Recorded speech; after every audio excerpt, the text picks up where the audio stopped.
Ki te Tai Tokerau, I nā te māku me te hūkerikeri o te timatanga wiki nei.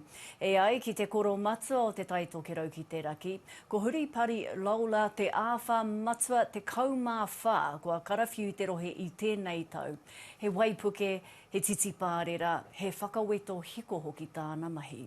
Kei a tumamau harawira nā whakamārama. E wai ana ngā iwi o te raki ki te ua hūkerikeri ki te āwhā.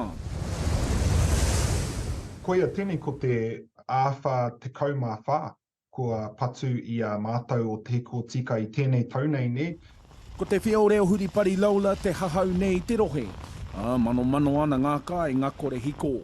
Te rātu pō I kino ke atu I hanga te kaumarima, ngā taone o te hiko tika, I hiko kore I roto I te hau o tāwhiri mātea. I aia neina ko heke tērā ki tōna e rima anō ngā hapuri e hiko kore tonu ana. I roto I a huripare kapiriere, te rā no te tini me te mano o konei I rongo I tēnei mamai, mo koni atu I te rua wiki. Ko te tūmanaku I e kore anō e pērā te roa, e tatari nei ngā whanaunga o konei kia hoki mai anō te hiko. Nā ka hoki atu ngā mahara ki te wā I tau mai ai te hau mā takataka o kapiere.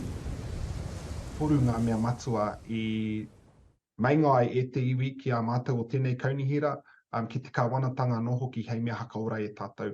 Ko ia wera ko ngā rori, ko te hiko, ana ko ngā waia, nō reire whai hakaroa nā hau ki te hiko I tēnei wānei, me whai huarahi ki moa. E ai ki te rātonga tirorangi hei a wena reita ngāo ngāo ai te ua, tumamau harawira, te ao marama.